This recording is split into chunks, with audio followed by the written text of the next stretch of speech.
మీద అందరితో ప్రార్థన ఒకటే, ఇవాళ బీజేపీ అనే పార్టీ కాంగ్రెస్కు రక్షణ కవచంలాగా మారింది.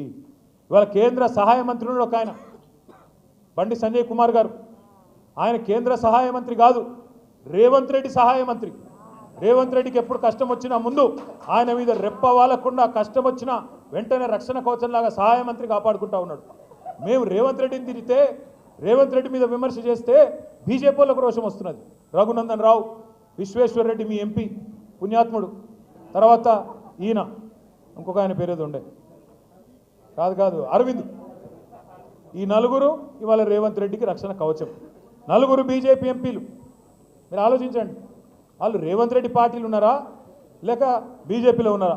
అప్పుడప్పుడు సరే మనకు కూడా కన్ఫ్యూజన్ ఉందనుకోండి, రేవంత్ రెడ్డి గారు కాంగ్రెస్లో ఉన్నాడా బీజేపీలో ఉన్నాడా అని మనకు కూడా కన్ఫ్యూజన్ ఉంది.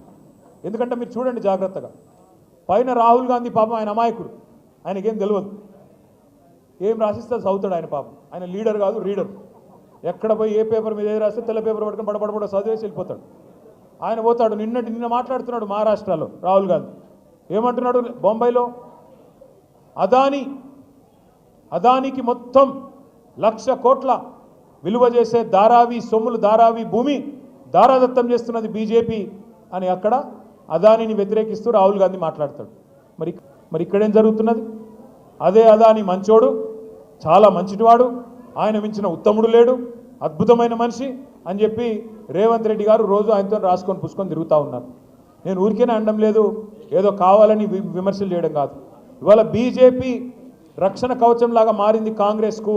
ఇద్దరు కలిసి మన మీద పగబట్టినరు అనే మాట నేను ఉత్తగానే అంటలేను. పొంగులేటి శ్రీనివాసరెడ్డి గారు అని ఒక మంత్రి ఉన్నాడు, బాంబుల శాఖ మంత్రి. ఆయన అమావాస్య కొన్నాడు బాంబులు, కార్తీక పౌర్ణం కూడా వెళ్ళలేదు, ఇంకా దీపావళి పోయింది, కార్తీక పౌర్ణం పోయింది, కానీ ఆ బాంబులు పెళ్తనే లేవు, తుస్సు బాంబులన్నీ. అయితే ఆయన తుస్సు బాంబుల మంత్రి గారు, ఆయన ఇంటి మీద ఈడీ రైడ్ అవుతుంది, బాంబుల శాఖ మంత్రి మీద. ఇప్పటికీ 45 రోజులైంది, 45 రోజులైంది ఈడీ రైడ్ అయ్యి. అదే ఈడీ కవిత గారింటి మీదకి పోతే, అదే ఈడీ ఇంకొకరి ఇంటి మీదకి పోతే నిమిషం వస్తాయి వార్తలు బయటికి. ఇంత దొరికింది, అంత దొరికింది, బంగారం పెన్ను దొరికింది, సిల్వర్ పిన్ను దొరికింది, ఇవన్నీ వస్తాయి. మరి పొంగులేటి శ్రీనివాసరెడ్డి ఇంట్లోకేమో 2 కౌంటింగ్ మెషిన్లు పంపితీవి కదా, నోట్ల కట్టలు ఉన్నాయని చెప్పినారు. 2 కౌంటింగ్ మెషిన్లు పంపినారు. 45 రోజులైన తర్వాత అక్కడ ఇక్కడ కాంగ్రెస్ వాడు మాట్లాడాడు, ఈడీ వాడు మాట్లాడాడు, బీజేపీ వాడు మాట్లాడాడు. శ్మశాన నిశ్శబ్దం. ఎవరో చచ్చిపోయిన తర్వాత ఉంటే చూడండి కొద్దిసేపు, అట్లాగా ఎవడు మాట్లాడాడు. కూయి లేదు, కయ్యి లేదు, సడి లేదు, సప్పుడు లేదు. ఏమిరా నాయన అంటే లేదు హోగా డీల్ హోగా నై బాత్ కరింగ్. ఇదే అంటున్నా నేను. ఎవడితో ఉన్నాడు కొద్దిగా మనం కూడా ఆలోచించి అవగాహనతో ఉండాలి తప్ప ప్రతిదానికి ఆగమాగం అయిపోకూడదు. నేను దయచేసి మిమ్మల్ని కోరేది ఒకటి, పదవులు మాకు కొత్త కాదు. 10 ఏళ్ళు మీ దయతో, 10 ఏళ్ళు మీ ప్రేమతో మీ మనసు గెలుచుకునే అవకాశం వచ్చింది, మీకు సేవ చేసే అవకాశం వచ్చింది. మాకు పదవులేం కొత్త కాదు. మళ్ళీ మీరు గెలిపిస్తే కేసీఆర్ గారు ముఖ్యమంత్రి అవుతారు. మీ దయ ఉంటే మళ్ళీ మేమందరం గెలిచి ప్రభుత్వంలో ఉంటాం.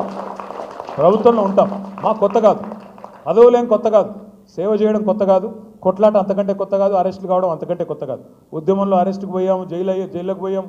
ఇదే కాంగ్రెస్ వాళ్ళు ఆనాడు అప్పుడు కూడా దొక్కిండ్రు, అప్పుడు కూడా ఇబ్బంది పెట్టిండ్రు.